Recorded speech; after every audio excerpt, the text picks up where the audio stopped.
Hello and welcome, dear students of class 12th. I, Kazim Ali, welcome you all to this online class. Today we are going to take up the chapter number 8 of your English textbook. The chapter is titled The Letter A, written by Christy Brown. So we will begin the story, and please open your books at page number 64. I will read out from the text. I was born in the Rotunda Hospital on June 5th, 1932. So the writer, the narrator, Christy Brown, he tells us the story of his life. He is presenting a brief sketch about his life, about the tremendous exciting thing which happened in his life. I was born in the Rotunda Hospital on June 5th, 1932. So he tells us that he was born on June 5th, 1932 in a hospital at a place called Rotunda. Okay. There were 9 children before me, so I myself belonged to the middle group. So there were already 9 children before me, and I was of the middle group. So that means the parents had a large number of children. Out of this total of 22, 17 lived, but 4 died in infancy, leaving 13 still to hold the family fort. So he tells us that in total his parents had these 22 children, and out of that only 17 lived. And among that 17, 4 of his siblings died in infancy. So only 13 were left, who were later to take care of the family and be source of earning and be source of help to the parents. Mine was a difficult birth, I am told. He says that when I was born, I was informed later on that I was a difficult birth. During my birth, there were certain difficulties. Both mother and son almost died, because when I was born, when it was time for my birth, me and my mother, we were having some very difficult times, so our lives were threatened. A whole army of relations queued up outside the hospital until the small hours of the morning, waiting for the news and praying furiously that it would be good. So when we were taken to the labor room, when we were in the hospital, a large number of our relatives, they came to the hospital and they waited till the wee hours of the morning, and while waiting, they were sincerely praying for our health and our safety, because they were our relatives. After my birth, mother was sent to recuperate for some weeks, and I was kept in the hospital while she was away. So when I was born, my mother was sent to her let's say in-laws or some other places to rejuvenate, to regain her health, and I was kept in the hospital. I remained there for some time without name, for I wasn't baptized until my mother was well enough to bring me to church. So while my mother was away, I was in the hospital, and I was there without a name, because the naming ceremony hadn't taken place. So I was in the hospital and my mother was away, so I wasn't named, I wasn't baptized. So baptized is a ceremony in the Christian faith where a newborn baby, a girl or a boy, they are taken to the church where water is poured over their head, or they are placed in holy water for some time, so that after the ceremony they are welcomed into the Christian faith. So I wasn't baptized because my mother was away for recuperation, and therefore I was in the hospital. But once she came back, once she gained her health, I was taken to the church to be baptized. It was mother who first saw that there was something wrong with me. So my mother was the first one who saw that I had some problems. I was about 4 months old at the time. So when she found some problems, some issues with me, I was 4 months old. She noticed that my head had a habit of falling backward whenever she tried to feed me. So what happened was that whenever my mother used to try to feed me, my head used to go back, my head used to fall back. She attempted to correct this by placing her hand on the back of my neck to keep it steady. So what she did was she tried to make my head steady so that I can eat something, so that I can have some nutrition. So therefore she placed her hand like at my neck and tried to keep my head steady while I eat. But when she took it away back, it would drop again. But as soon as she removed her, as soon as she took her hand back from the neck, the head would again go backward, the head would again fall backward. That was the first warning sign. So that was the first sign when my problems of my deformity started coming forward, started being noticed. Then she became aware of other defects as I got older. So as I started growing, as I kept growing, as I grow or as I grew older, she noticed other defects in me. She saw that my hands were clenched nearly all the time, and the other defects, and one among them was that she saw that my hands were always clenched together and were inclined to twine behind my neck. And it was like this, that she saw that my hands were always clenched together and it was inclined to twine around my back, that it was making a round direction. It was sort of twisting around my back. My mouth couldn't grasp the teeth of the bottle because at that early age my jaws would either lock together tightly so that it was impossible for her to open them, or they would suddenly become limp and fall loose, dragging my whole mouth to one side. And my mouth couldn't grasp the teeth of the bottle because even at that early age my jaws would either lock together tightly, because at that time another defect which I had was that my jaws were not able to hold the nipple of the teeth which is used with a bottle in which we feed children.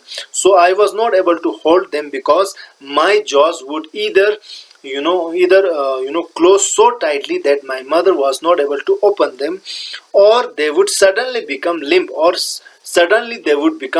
they would lose all the sense and fall loose, and they would open up like this, and then they would just fall down, dragging my whole mouth to one side, and that habit would drag my mouth to one side.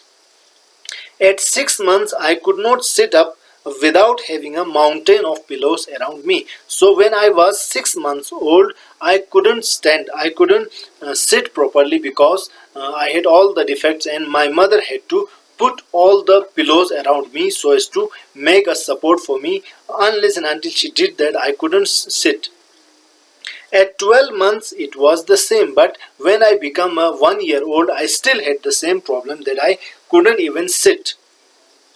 Very worried by this, mother told my father her fears, and they decided to seek medical advice without any further delay. So when she was so worried with these troubles which I was having, she finally disclosed all of them to my father, and they decided that it's high time that they shouldn't waste time and consult a doctor.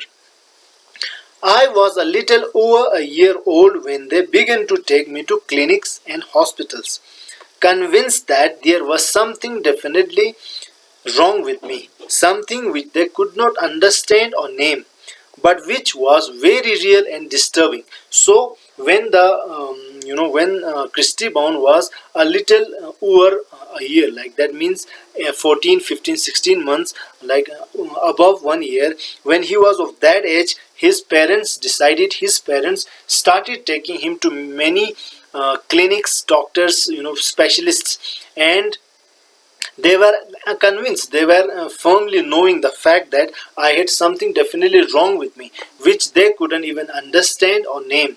But there was something seriously wrong with me. Therefore, they started taking me to all the doctors and clinics they can afford. Almost every doctor who saw and examined me labeled me a very interesting but also a hopeless case. So what happened that whichever doctor they visited, whichever clinic they visited, all the doctors who saw Christy Brown, who examined him, they would say that this is a very interesting case, but also hopeless. We can't keep much hope with such a patient. Many told mother very gently that I was mentally defective and would remain so, and most of the specialists informed her that I had some serious mental defects and I would remain so for the remaining span of my life. That was a hard blow to a young mother who had already reared five healthy children. So this was a serious blow. This was a serious shock for a young mother who had already taken care of so many children. So this was something shocking for her. The doctors were so very sure of themselves that mother's faith in me seemed almost an impertinence. So the doctors were so stubbornly sure about their findings, about their results, about their diagnosis, that they thought that the mother's faith in Christy Brown, they thought that the mother's faith in the child was something which was pointing fingers to the doctor's experience or qualification or their diagnosis. They assured her that nothing could be done for me. So they assured the mother that there is nothing which can be done to improve his this health. She refused to accept this truth, the inevitable truth, as it then seemed that I was beyond cure, beyond saving, even beyond hope. So my mother was also a iron lady. She was a stubborn. She was a firm believer in me. So she refused all the diagnosis, all the findings which the doctor shared with her. So she refused all of them. She rejected all of them, and she rejected this idea that Christy Brown was beyond care, beyond hope, and that anything can be done to help him. So she held her faith of her children supreme, in relation to all the diagnosis or all the this solutions given by the doctors. She could not and would not believe that I was an imbecile, as the doctors told her. So she was not able to believe, and she didn't. She was not able to believe, and she wasn't feeling like believing that the child which was born to her is imbecile. That child is stupid, or that child has some mental defects. She was not she was not able to believe it, and she was not feeling like believing, and on such a point. She had nothing in the world to go by, not a scrap of evidence to support her conviction that though my body was crippled, my mind was not. But when she had such firm faith in me, she had no other evidence to show the whole world and that why she is having such a faith in me. She had no evidence, but still she had this firm faith. She had this hope that though my body was crippled, that I had some problems, some deformities with my body, but my mind was sharp, working. It's quite healthy. So she had this faith on me. In spite of all the doctors and specialists told her, she would not agree. So she didn't even moved an inch from her point, her faith, her her statement. So whatever the doctors told her, she didn't pay any heed to any of them.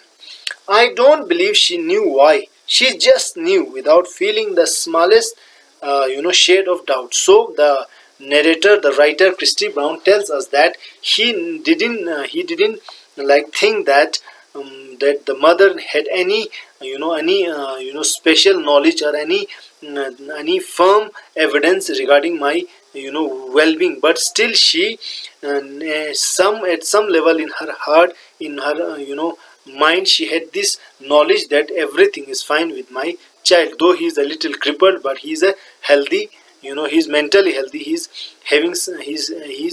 quite fine. Finding that the doctors could not help in any way beyond telling her not to place her trust in me, or in other words, to forget that I am a human creature, rather to regard me as just something to be fed and washed and then put away again.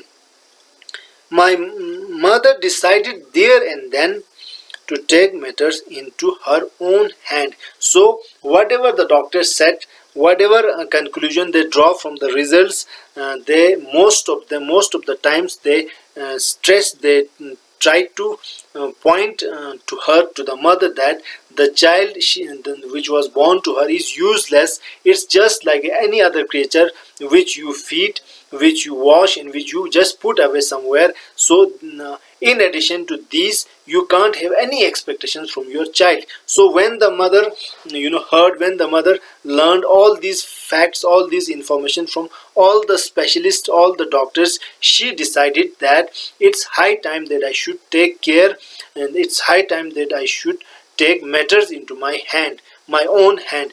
From that's why the writer tells us that from then and there she decided to take matters into her own hand, and to take care of me, and to rear me, and to help me in whatever possible ways she can. So this was the first beginning and introductory part of the chapter of the lesson titled The Letter A, written by Christy Brown. We will continue the remaining portions of the story in the upcoming lectures. Thank you so much for watching.